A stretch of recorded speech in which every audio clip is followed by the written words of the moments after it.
Mga kababayan, hindi natin maitatanggi na si Congressman Dante Marcoleta ang pinakamainit na kandidato ngayon sa pagiging senador. At tinatawag siya ngayon na rockstar. Napakainit ng pagtanggap sa kanya saan man siya magpunta. Bakit ba sa palagay ninyo bakit siya sikat na sikat ngayon? Bakit ba hindi? Siya lang naman yung masasabi natin na may prinsipyo at paninindigan, matalino, totoong may alam ang batas makadiyos, may malasakit sa tao. Marami na siyang batas na nagawa tulad ng samurang kuryente. Pero dahil sa pamumulitika ng marami niyang kasamahan, yun ay hindi na pagtutuunan ng pansin para maipatupad. Nagfo-focus yung marami niyang kasamahan para lang maibagsak ang hindi nila kapanalig. Kung hindi mo kilala si Kong Dante, iisipin mo na istrikto siya. Pero kung nasusubaybayan mo siya, malalaman mo na meron dun pala sense of humor. At kahit seryoso ang usapan pa minsan naiisingit niya yung mga jokes na matatawa ka na lang. Si Kong Dante ay isa sa inendorso ni dating Pangulo Rodrigo Duterte dahil malaki ang tiwala niya dito at paniniwala na magtatrabaho talaga ito at paglilingkuran ang mga mamayan ng tapat. At dahil nga sa talino at tapang ni Kong Dante, masasabi natin na pwede siya ihalintulad kay late Senator Miriam Defensor Santiago na naging paborito din ng mga estudyante dahil sa kanyang mga quotes. Masasabi kong si Senator Miriam ang aking hinahangaan noong panahong nabubuhay pa siya at marami akong natutunan sa kanya. Wala siyang takot na kalabanin kahit ang malalaki at mataas na tao sa kapangyarihan, lalo kung alam niyang may mga batas na labag ang mga eto. Pakinggan natin ang interview kay Kong Dante Marcoleta at ituloy-tuloy lang natin ang pag-aaral sa taong eto na isang kandidato sa pagkasenador at malaman natin kung ano ang kanyang plano. Mga kababayan, si Kong Dante Marcoleta.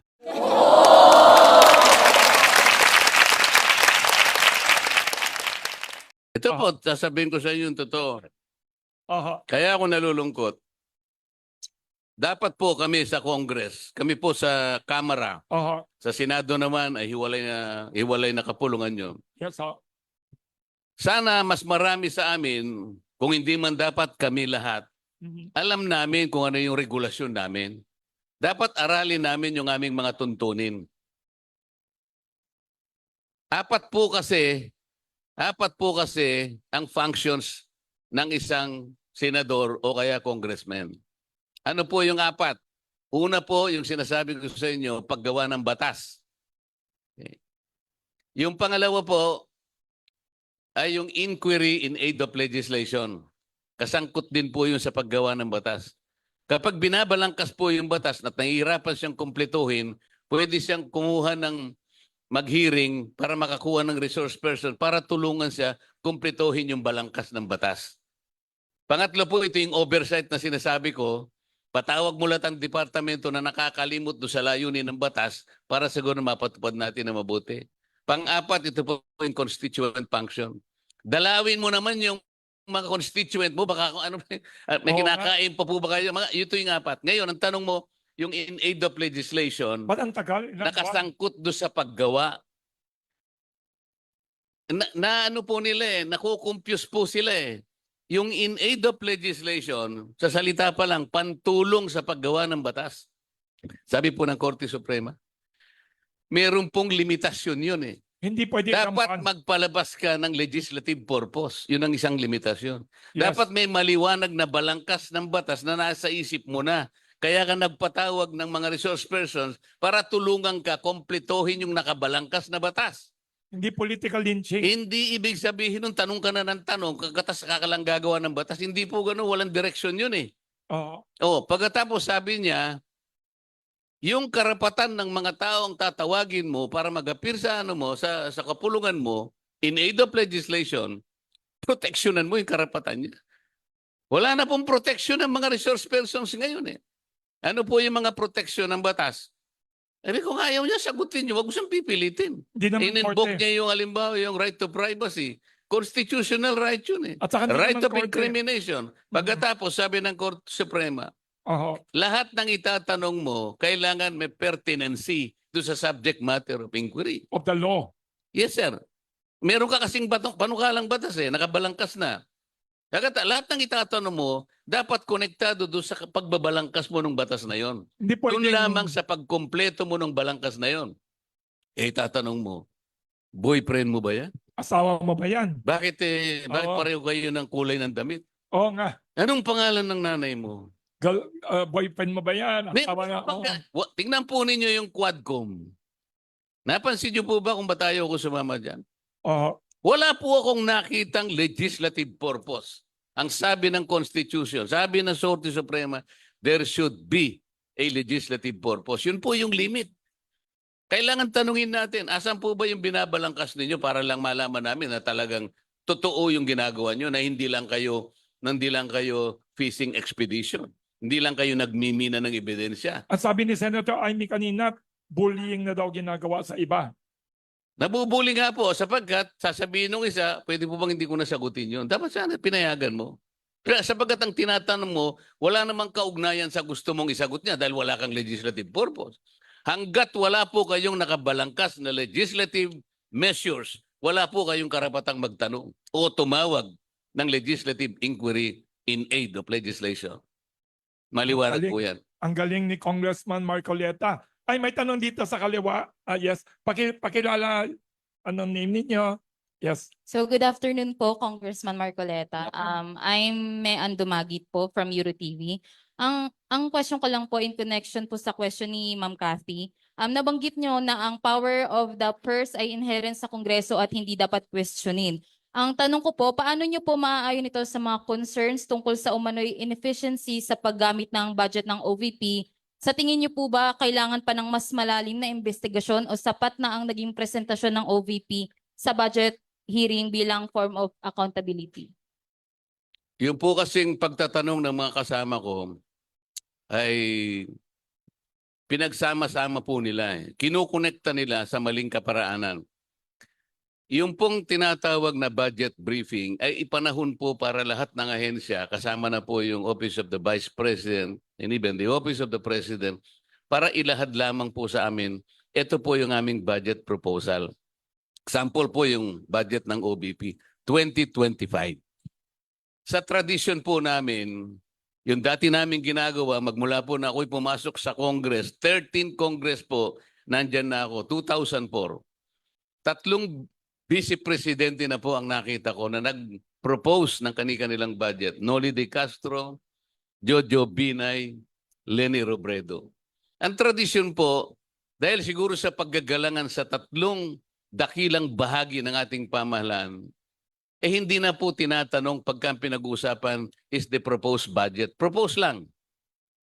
Pinapasok po nila yung accountability. Yung accountability po, papasok lamang kapag nandun na tayo sa pagkakagasta ng budget. Hindi sa yung proposing. mismo Oo. nagpo-propose lang. Ang tinatanong nila, Ang hindi agenda, naman ang proposing. 2025, ang tinatanong nila is 2023 budget. Huwag niyong pagsamahin yun, sabi ko sa kanila. Kaya tayo nagkagulo sapagkat nakikita ko na yung pamumulitika. 2022, wala pang awayan noon, ang Vice President natin, si Sara Duterte, they took only 13 minutes to dispose the budget. 13 minutes. Kasi proposal lang. 2023, wala pang awayan, 22 minutes. Kaya lang humaba ng konti because somebody objected. Pero ganun din ang nangyari, 22 minutes, tapos na yung budget. Bakit po 2024 nag-away kami? So ang tinatanong ko, are we now setting aside this tradition? Yung paggalang sa bawat isa? Huwag mong ipapasok yung accountability because that's another matter. Another agenda. The reason why the Office of the Vice President insofar as the confidential fund is concerned was issued a notice of disallowance, ito yung ebidensya that she is accountable. Yung pagkaka-issue ng notice of disallowance is an evidence that each and every office should make an account. Walang makaliligtas doon. Walang makakiiwas doon. Ang problema po, ang sabi ko sa kanila, do you know the nature of a notice of disallowance? Kasi puro bagito eh. Hindi naman nila, sabi ko, the notice of disallowance is a mere notice notifying that office that it should clear some of the things that she needs to produce. Halimbawa, wala po yung supporting document, wala po yung ibang requisites na kailangan para po maging allowed lahat ng expenditures. Ba't kayo ang nagtatatanong? Inisyuhan pa lang August 7, 2024. That means the Office of the Vice President has 6 months to be able to make an explanation. Bakit tayo nang naglululundag na pati yung salitang naglululundag, ayaw nila. They were so eager, gigil na gigil lahat, trying to jump on the Vice President. Wala na po yung galangan eh. Ang sabi ko, kung ganito tayo, ba't yung budget natin sa House of Representatives?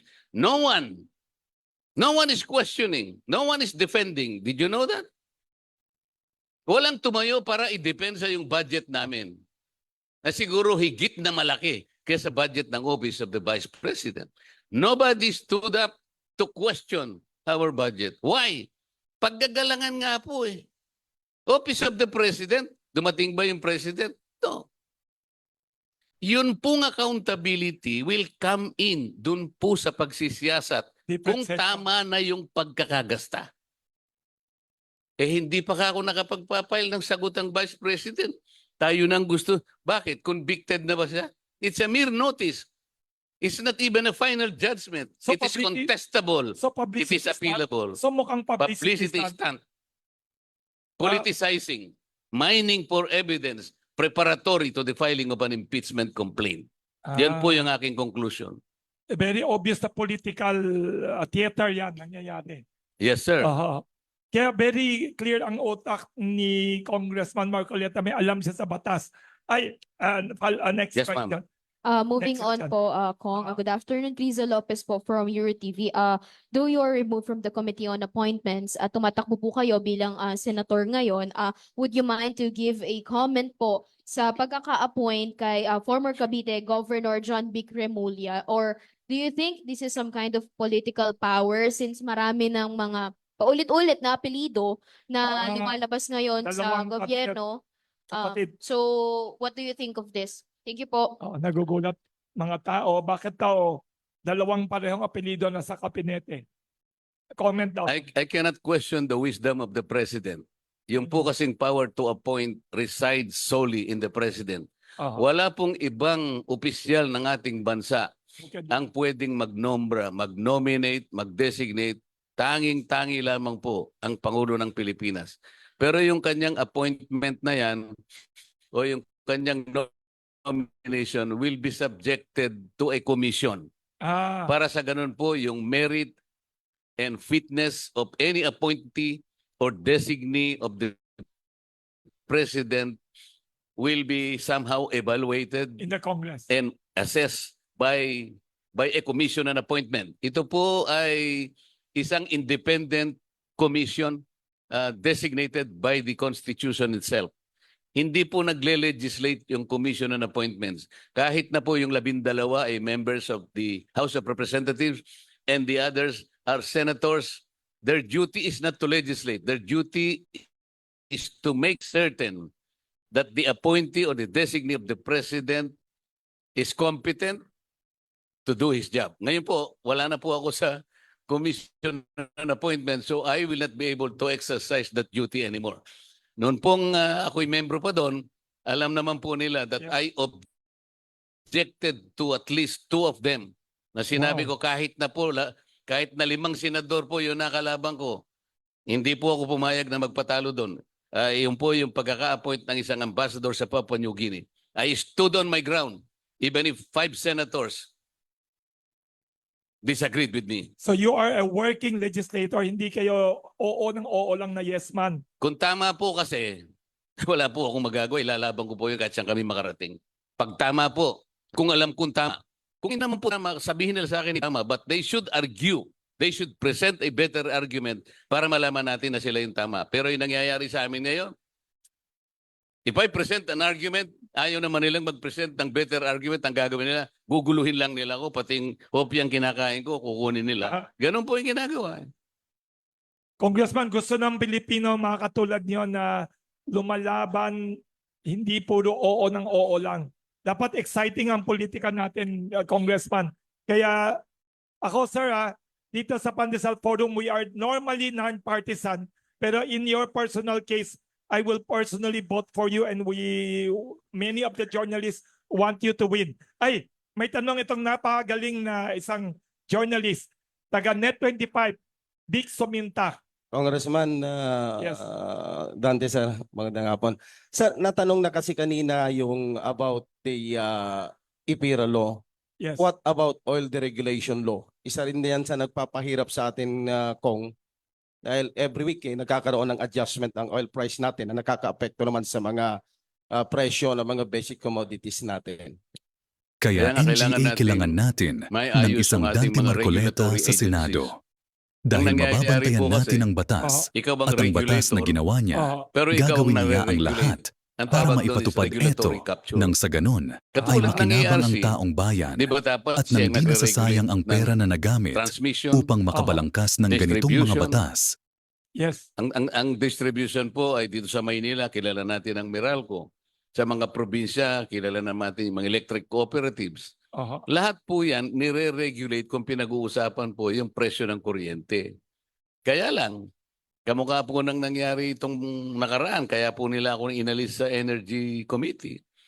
Inobjekan ko po yung isang panukalang batas na kung saan yung Davao Light, kukunin po niya yung service area ng existing electric cooperative na kung tawagin ay Nordeco. Sabi ko, pag ginawa nyo dyan, mamamatay ang Nordeco, wala nang competition. So kahit mura ngayon, kunwari, ang ino-offer ng Aboitiz, later on, itataas niya dahil napatay niya yung kalaban. Competition is the one that will lower and rationalize the price of electricity. Kung papatayin mo yan, wala mangyayari. Sa Zamboanga City, sinabi ko rin yun, huwag nyo nga alisin ka ako yung management contract. Kasi pag namatay yan, mamamatay naman yan, papasok na naman ang Aboitiz. So puro Aboitiz na lang ba kahit tayo? Puro oligarchs na lang. Paano bababa ang kuryente na yan? Dapat may competition pala, no? Dapat may competition. Pagkatapos, pangatawanan ng regulatory agency ang kanilang function. Kaya naman sila nandun para magbantay nga. Ang problema, bantay sa lakay yata yung mga iba. Dapat bantayan nila for the sake of consumers, hindi for other vested interests. Napakarami po na ating mga regulatory agency na isa-isahin po natin silang ipatawag para sa ganun ay ma-assess natin, matanong natin sila at magkaroon sila ng pananagutan sa ating mga kababayan bakit hindi nila ginagawa at bakit hindi natutupad yung pangunahing layunin kung bakit ginawa ang napakaraming batas na yan sana ay para sa Pilipino, para sa tao. Ba't pa tayo gumawa ng batas kung hindi na naman natin pala ipatutupad ng maayos? Yes. Para kanino ba yung mga batas na yan? Para Nakalagay itago na sa natin sa record. cabinet? Oo nga, sayang naman. Ang Kung- galing. Kung what about doon sa issue ng excise tax sa mga imported oil products? Mga detalye na lang ito. Ang pinag-uusapan natin dito, yung batas tingnan nating mabuti at yung nagpapatupad. Madali nating ma-pinpoint. Isa-isa. Madali nating ma-pinpoint isa-isa. Yan. Thank you very much. Ang galing. Alam niyo, nakikita ko sa inyo, Congressman Marcoleta, hindi lang kayo defender ng rule of law, defender pa kayo ng consumer rights. Wala tayong mga consumer advocates sa mga politiko natin. Thank you. Baka may additional na tanong kayo dyan, huwag kayo mahiya. Mag-raise ng hand lang kayo. Paano kayo naging ganyan, Congressman Marcoleta? Alam ko, anak kayo ng magsasaka. Paano kayo nainis sa abusadong mga public utilities, sobrang mahal na kuryente? Kasi alam natin, pag abogado, kongresista, siyempre hindi nyo na-feel yung mataas na presyo ng mga bilihin. Paano kayo naging ganyan? Naging idealistic, galit sa abusadong mga saka matataas na cost of living ho? Siguro dahil ako'y nanggaling nga sa mahirap, Aha. at alam ko kung paano maging mahirap. Naramdaman ko, naibuhay ko yung buhay ng maraming mahihirap. Di nyo nakakalimutan pinanggalingan ninyo. Yung pinanggalingan mo na yun, hindi mo makakalimutan kahit kailan. Ang totoo niyan, kaya ako ginagawa lahat ito, Oho. para sana sa mga susunod na taon, ay ang pangarap ko kasi, mawala na yung mahihirap. Yes ho. Kapag nawala na yung sektor ng mahihirap, yun kasi yung sektor na ginampanan ko, na nirepresent ko sa Congress, Oho. Eh di, kahit mawala na ako sa Congress ka ako, at least yung aking objective na wala yung mahihirap, natapos ko rin. Oo. Ibig ko sabihin, natulungan ko sila. Wala nang naghihikaos, wala nang masyadong mahirap, wala na akong sektor, o kahit magtanim na lang ako ng high value crops, okay na ako, di ba? Kaya lang, ang ibig nang mangyari ng iba, pumunta ka na lang sa Senado kanya para kahit papano makatulong ka pa rin, mabigyan mo kanya ng konting improvement yung quality ng Philippine Senate ngayon. Yun Yes. po yung sabi nila. I-elevate ang quality ng politika at saka Senado ng Pilipinas. Sir, may tanong pa dito ho. Kailan kayo first naging napasok sa public service? Anong edad ho? 2004, 13th Congress. Oho. Kaya doon kayo napasok dyan, naisip ninyo na pumasok sa politika para tulungan ninyong baguhin ang No, pamamalakad natin. I was a very young lawyer at that Yes, time. Ako mag-isa. I am a single practitioner, sabi nga nila. Wow. Ako yung driver, Wow. ako yung abogado, ako yung tagawa ng pleading, ako nagpapile. Kaya lang, kayang-kaya ko naman gawin yun dahil bata pa ako noon eh. Oho. Kaya lang, kukunti ang natutulungan ko kasi nag-iisa lang ako eh. Oho. Hanggang sa dumadami yung Natutulungan. nagpapatulong pero hirap naman ang katawan ko. Naisip ng mga kaibigan ko, baka gusto mo kanyang subukan natin yung Congress through the party list system para sa ganun, mas marami kasi sigurong matulungan. Ganun po yung nangyari.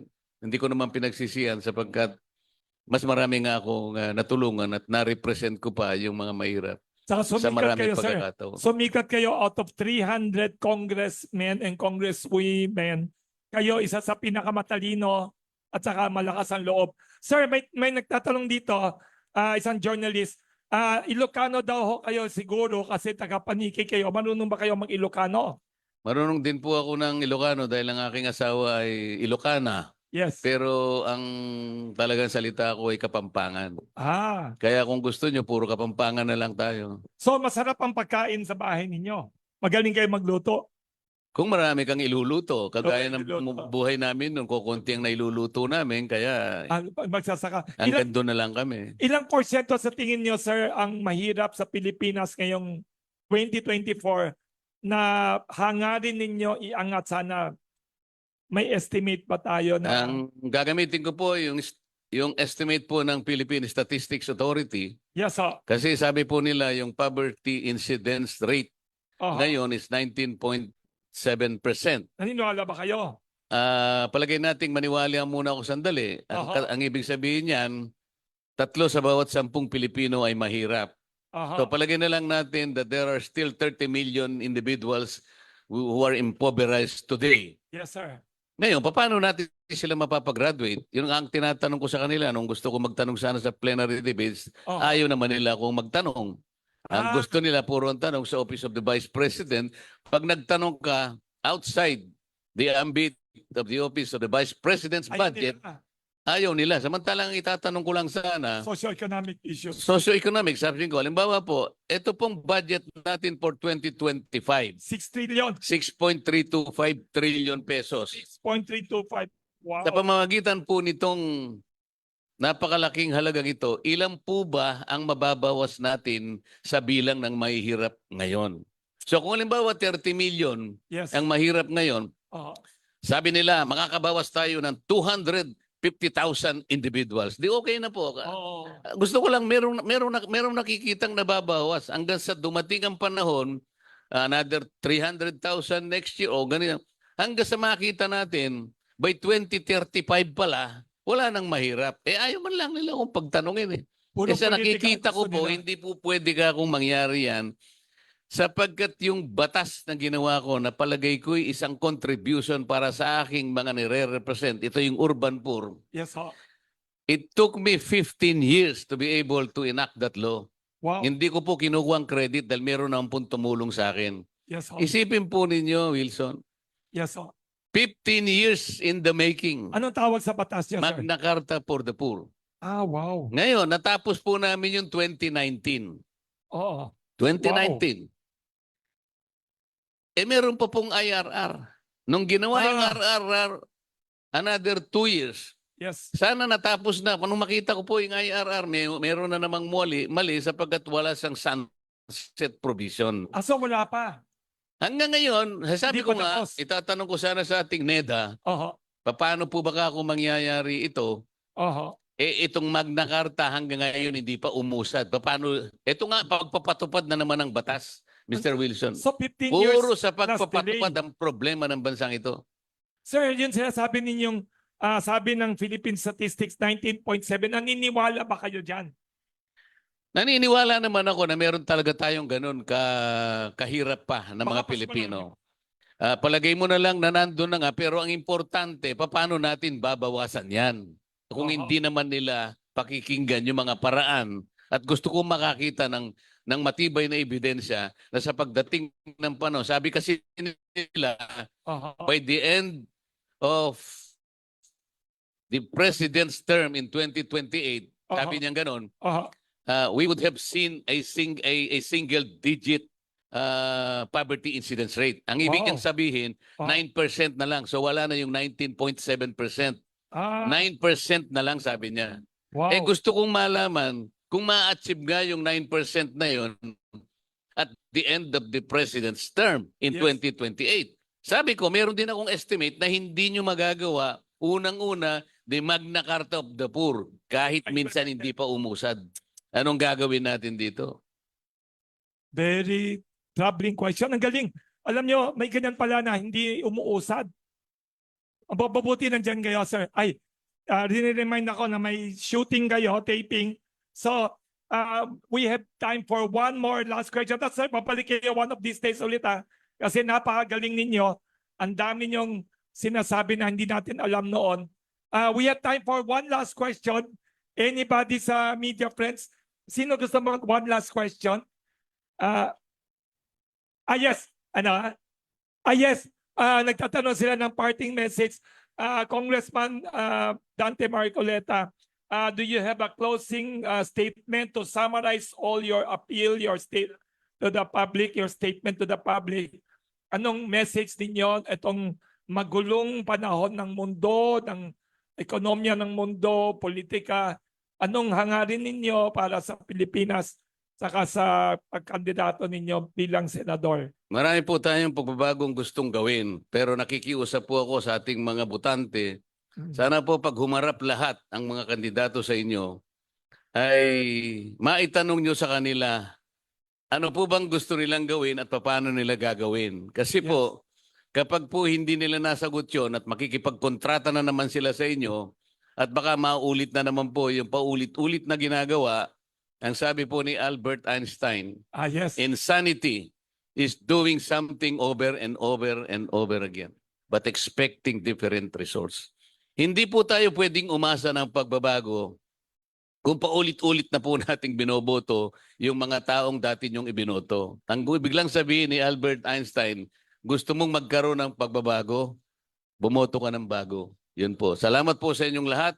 At sana po, Wilson, sa susunod Yes. kong pagpunta rito, Yes. turuan mo naman akong paano gumawa ng pandesal. Yes, Salamat sir. po. Yes, sir. It's an honor once again. Thank you very much to the very outstanding, respected. Ako ang naghanap sa kanya, nangulit sa kanya. Ibang politiko sila tumatawag, pero kay Congressman Dante Marcoleta, ako pa nangulit sa kanya, hinanap ko, sabi ko, gusto ko yung mautak, matalino. Hindi pwede yung namumuno sa atin, mas bobo sa atin. Sorry ha. Hindi pwede yung mga leader natin, mas walang alam sa atin, mas batugan. Kailangan yung mga katulad ni Congressman Marcoleta. Usually sa Pandesal Forum, we are strictly non-partisan usually.